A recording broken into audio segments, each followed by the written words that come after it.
ಬೆಂಗಳೂರಿನಲ್ಲಿ ಉತ್ಪಾದನೆಯಾಗುವ ಸುಮಾರು 500 ಟನ್ ಹಸಿ ಕಸದಿಂದ ಗ್ಯಾಸ್ ಉತ್ಪಾದನೆ ಮಾಡಲು ಕೇಂದ್ರ ಸರ್ಕಾರ ಸೌಮ್ಯದ ಭಾರತೀಯ ಅನಿಲ ಪ್ರಾಧಿಕಾರ ಮತ್ತು ಗ್ರೇಟರ್ ಬೆಂಗಳೂರು ಪ್ರಾಧಿಕಾರದ ನಡುವೆ ಒಪ್ಪಂದಕ್ಕೆ ಸಹಿ ಹಾಕಲಾಗಿದೆ.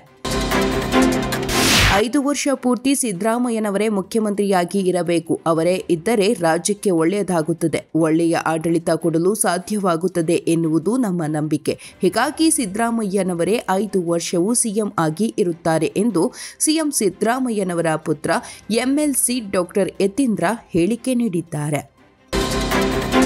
ನೈಋತ್ಯ ಮುಂಗಾರು ಅವಧಿಯಲ್ಲಿ ಭಾರೀ ಮಳೆ ಮತ್ತು ಪ್ರವಾಹದಿಂದ ಸಂಭವಿಸಿದ ಸುಮಾರು 12.82 ಲಕ್ಷ ಹೆಕ್ಟೇರ್ಗಳಷ್ಟು ಕೃಷಿ ಮತ್ತು ತೋಟಗಾರಿಕೆ ಬೆಳೆ ಹಾನಿಗೆ ಇನ್ಪುಟ್ ಸಬ್ಸಿಡಿ ಅನ್ನು ಪಾವತಿಸಲು ಸಚಿವ ಸಂಪುಟ ನಿರ್ಧರಿಸಿದೆ ಎಂದು ಕಾನೂನು ಸಚಿವ ಎಚ್.ಕೆ. ಪಾಟೀಲ್ ತಿಳಿಸಿದರು.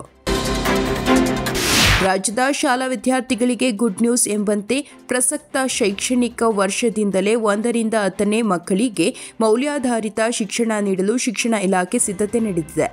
ಈ ಸಂಬಂಧ 10 ಚಟುವಟಿಕಾ ಪುಸ್ತಕ ರಚಿಸಿದ್ದು ಸಿಎಂ ಸಿದ್ದರಾಮಯ್ಯ ಕನ್ನಡ ರಾಜ್ಯೋತ್ಸವದ ದಿನ ಬಿಡುಗಡೆ ಮಾಡಲಿದ್ದಾರೆ. ಸಮ್ಮಿಶ್ರ ಸರ್ಕಾರದ ಬಿಕ್ಕಟ್ಟಿನ ಸಂದರ್ಭದಲ್ಲಿ ಬಿಜೆಪಿಯ ಹಿರಿಯ ನಾಯಕರೊಬ್ಬರು ಉಪಮುಖ್ಯಮಂತ್ರಿ ಆಮಿಷ ಒಡ್ಡಿದ್ದರು, ಇಲ್ಲದಿದ್ದರೆ ಜೈಲಿಗೆ ಕಳಿಸಿರುವ ಬೆದರಿಕೆ ಹಾಕಿದ್ರು ಎಂಬ ಡಿಸಿಎಂ ಡಿಕೆ ಶಿವಕುಮಾರ್ ಹೇಳಿಕೆಗೆ ಕೇಂದ್ರ ಸಚಿವೆ ಶೋಭಾ ಕರಂದ್ಲಾಜೆ ತಿರುಗೇಟು ನೀಡಿದ್ದಾರೆ. ನಮಗೆ ಡಿಕೆ ಶಿವಕುಮಾರ್ ಅವರನ್ನು ಬಿಜೆಪಿಗೆ ಕರೆತಂದು ಡಿಸಿಎಂ ಮಾಡುವ ದರ್ದು ಇಲ್ಲ ಕಿಡಿಕಾರಿದ್ದಾರೆ.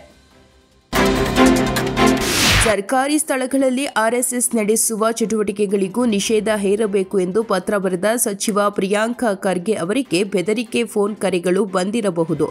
ಇದೇ ರೀತಿ ಮಾತು ಮುಂದುವರೆಸಿದ್ರೆ ಆರ್ಎಸ್ಎಸ್ ಕಾರ್ಯಕರ್ತರು ಅವರ ಮನೆಗೂ ಬರಬಹುದು.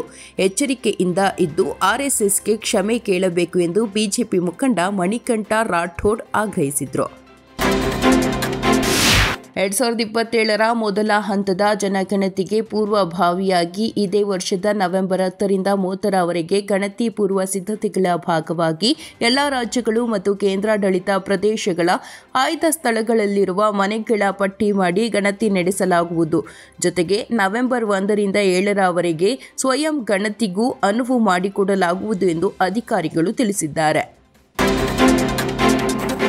ಆಪರೇಷನ್ ಸಿಂಧೂರದ ಮೂಲಕ ತನ್ನ ಶಕ್ತಿ ಪ್ರದರ್ಶಿಸಿದ ಭಾರತೀಯ ವಾಯುಪಡೆ ಇದೀಗ ಹೊಸ ಗೌರವಕ್ಕೆ ಪಾತ್ರವಾಗಿದೆ.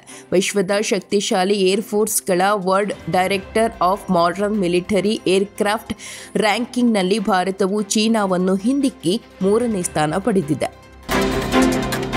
ಮಧ್ಯಪ್ರದೇಶ ತಂಡದ ನೂತನ ನಾಯಕನಾಗಿರುವ ರಜತ್ ಪಟಿದಾರ್ ಪಂಜಾಬ್ ವಿರುದ್ಧ ಗುರುವಾರ ನಡೆದ 2025-26ರ ಆವೃತ್ತಿಯ ರಣಜಿ ಟ್ರೋಫಿ ಟೂರ್ನಿಯ ಪಂದ್ಯದಲ್ಲಿ 160 ಎಸೆತಗಳಲ್ಲಿ 100 ರನ್ ಗಳಿಸಿ ಪ್ರಥಮ ದರ್ಜೆ ಕ್ರಿಕೆಟ್ನಲ್ಲಿ ತನ್ನ 16ನೇ ಶತಕ ದಾಖಲಿಸಿದರು.